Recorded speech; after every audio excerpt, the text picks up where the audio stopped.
안녕하세요. 4월 23일 화요일 마이드라에 오신 여러분들을 환영하고 축복합니다. 저는 지난 주말에 장인 장모님께서 농사 지으시는 경북 김천에 다녀왔습니다.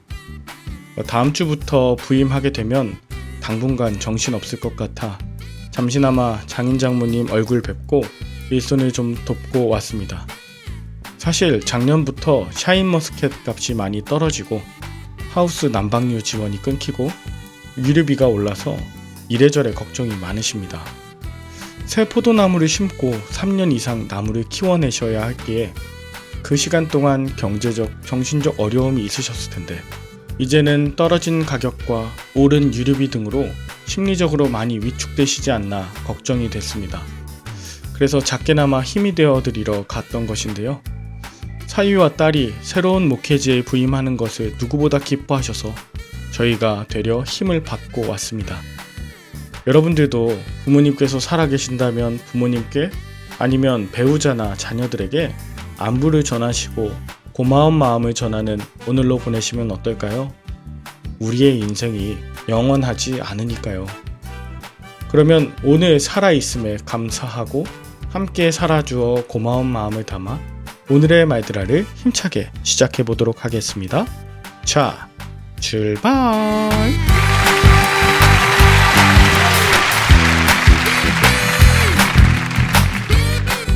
오늘은 열왕기상 17장입니다. 오늘부터는 북이스라엘에서 활동했던 선지자 엘리야의 이야기가 나옵니다.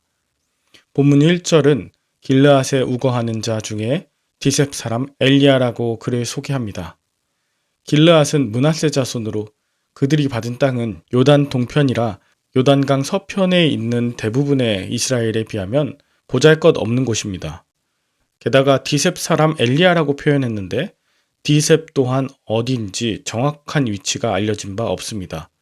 즉 엘리야는 자랑할 것이 하나 없는 흙수저이자 촌 출신이라는 걸 강조하는 것인데 이건 마치 예수님을 갈릴리 나사렛 출신이라고 사람들이 비하했던 것과 마찬가지입니다. 그런 엘리야는 당대 가장 막강한 권력을 가진 아합 왕 앞에 서서 말하길 여호와께서 허락하지 않으시면 수년간 비도 이슬도 없을 것이라고 말합니다. 아합을 비롯한 바알 숭배자들은 바알이 농사에 꼭 필요한 비와 이슬을 주관하는 신이라 믿었습니다. 그런데 엘리야가 이 모든 것은 바알이 아닌 살아계신 하나님의 허락에 달려있다고 선포한 것이죠. 하나님께서는 자기 출신 지역에 아무것도 밝힐 것 없는 엘리야지만 그에게 말씀하시고 그를 아합 왕 앞에 선포하는 자로 사용하셨습니다. 그리고 하나님의 말씀을 전한 엘리야에게 하나님의 말씀이 임하길 그곳을 떠나 그리 시내가에 숨으라 하십니다. 사실 엘리야가 아합 왕에게 말씀을 전했을 때 아합이 바로 돌이켜 회개했다면 수년간 비와 이슬이 내리지 않는 가뭄이 없었을 텐데 아합이 아닌 엘리야가 오히려 도망쳐야 되는 상황에 엘리야의 마음이 어떠했을지 생각해 보게 됩니다. 그런데 놀라운 건 5절에 엘리야가 여호와의 말씀을 듣고 곧 가서 요단 앞 그리시네가에 머물었답니다. 즉각적인 반응이자 순종이었죠. 그리고 그곳에서 까마귀들이 아침과 저녁에 떡과 고기를 가져오며 시냇물을 마실 수 있었습니다. 하나님의 말씀을 선포한 엘리야가 고독과 절제의 훈련을 받는 곳, 그곳에서도 나를 책임지는 까마귀를 보내시는 그리시네가였습니다. 여기 까마귀라고 하는 단어가 히브리어로 오렙인데요. 학자들은 까마귀라고 한 오렙이 그리시네가 근처에 살던 피부가 검은 아랍인일 거라고 추측합니다. 오렙, 아랍, 단어가 비슷하죠. 중요한 건 엘리야가 예언한 대로 비가 내리지 않자 그리시네가 역시 말라버렸다는 것입니다. 그러자 엘리야도 마실 물을 얻게 되지 못하게 됩니다. 말씀에 순종하며 선포했는데 그 결과가 내게도 고난이 될 수 있음을 명심하게 합니다. 그러자 하나님은 엘리야에게 말씀하시길 9절 너는 일어나 시돈에 속한 사르밧으로 가서 거기 머물라. 내가 그곳 과부에게 명령하여 네게 음식을 주게 하였느니라 라고 하십니다. 시돈은 두로와 항상 세트로 붙는 곳으로 아합의 부인인 이세벨의 본국이잖아요. 부와 바알 신앙의 본거지이기도 합니다. 그러니까 아합과 이세벨에 맞서 싸우기 위해 적의 심장과도 같은 시돈으로 가라고 하나님께서 말씀하신 겁니다. 더 나아가 거기서 사회윤리적으로 도와야 하는 대상인 과부에게 오히려 도움을 받으며 지내라 하십니다. 여러분, 만약 엘리야가 우상숭배로 가득한 그 시돈에 갈 수 없고 자신이 도와야 할 대상인 과부에게 도움을 받을 수는 없다, 이런 자존심과 판단을 내려놓지 않았다면 이 하나님의 말씀에 순종하기 어려웠을 겁니다. 그런데 엘리야는 그때도 일어나 시돈에 속한 사르밧으로 가서 성문에 이릅니다. 그랬더니 그곳에 과부가 나왔고 그 과부에게 물을 달라고 요청하죠. 그리고 물을 가지러 가는 과부에게 떡 한 조각도 내오라 합니다.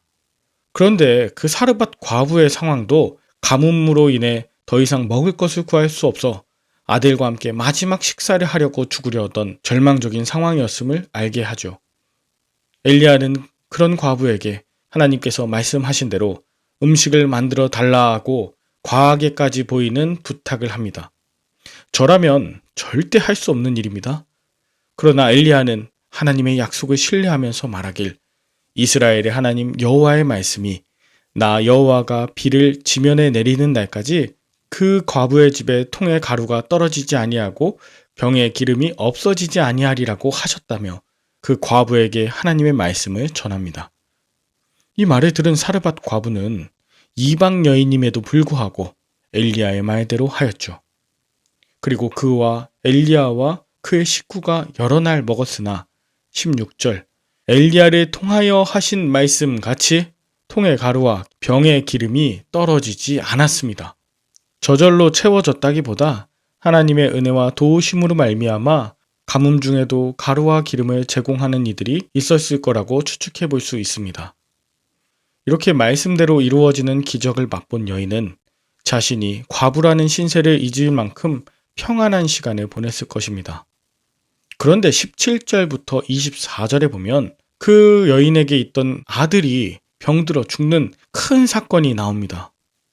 여전히 바알 숭배 아래 있던 이 과부는 이것을 여호와의 선지자가 자신의 집에 거하여서 생긴 자신의 죄 때문이라고 여기며 엘리야를 원망하는 소리를 했습니다.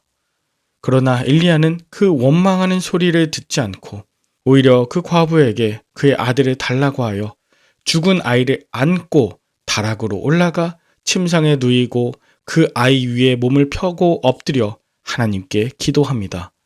20절 여호와께 부르짖습니다. 21절에도 3번이나 여호와께 부르짖어 기도합니다. 그때 22절 여호와께서 엘리야의 소리를 들으심으로 그 아이의 혼이 몸으로 돌아오고 살아났습니다. 엘리야는 아직 믿음이 연약한 여인을 비난하기보다 긍휼히 여겼고 그녀를 대신해 여호와 하나님께 부르짖어 기도할 때 하나님께서 그 소리를 들으신 것이죠. 단지 아들이 살아났음 뿐 아니라 이 과부의 입술과 마음으로부터 진정한 신앙의 고백을 하게 만들었습니다. 가뭄과 죽음의 사건이 엘리야와 과부와 그 아들의 하나님을 찬양하는 간증자로 변화시킨 것입니다. 이것이 오늘 본문의 내용입니다. 여러분은 오늘 본문을 통해 무엇을 느끼셨나요?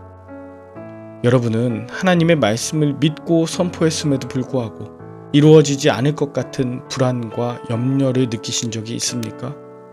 그리 시냇가와 같은 곳에서 까마귀라고 생각한 이방인으로부터 공교에 받고 시돈의 사르밧에서 내가 도움을 주어야 하는 과부에게 오히려 공교에 받고 또 원망과 비난의 소리를 뚫고 죽은 사람을 만지면 안 되는 그 율법을 뚫고 하나님의 사랑으로 덮는 이 모든 사건들이 이해가 되십니까?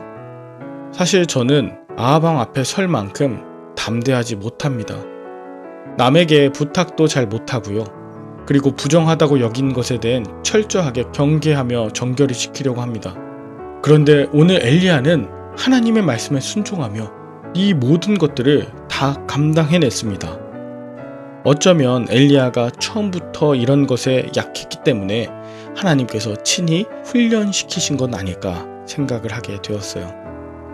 즉, 그가 완전하고 완성되어서 하나님이 쓰신 것이 아니라 그저 부족하고 연약했기 때문에 오직 하나님 말씀밖에 의지할 것 없는 그의 인생을 하나님께서 쓰시게 된 줄 믿습니다. 오늘도 저와 여러분이 있는 자리에 가뭄과 고난의 모든 상황이 하나님을 찬양하는 간증터로 변화될 수 있기를 바라며 함께 기도할까요? 하나님 아버지, 살아계신 하나님을 온전히 의지하지 못하고 제게 필요한 것을 찾아 우상을 쫓았던 죄를 회개합니다. 그리 시냇가 같이 척박한 곳으로 가서 숨어야 하는 상황에도 저를 책임지시는 주님만 신뢰하며 거룩한 훈련을 잘 받게 하옵소서. 시돈의 사르밧 과부를 만나 도움을 만나는 상황, 거기에도 순종하게 하시고 반대로 내가 사르밧 과부와 같은 상황 중에도 엘리야와 같은 하나님의 사람의 말씀에 순종하게 하옵소서. 육적인 죽음을 슬퍼하기보다 영원한 생명을 주시는 하나님을 찬양하며 내 가족과 이웃이 하나님을 믿는 믿음으로 구원받는 오늘이 되게 하여 주시옵소서. 지금도 가뭄과 죽음의 고통 중에 있는 말들아 식구들이 있습니다.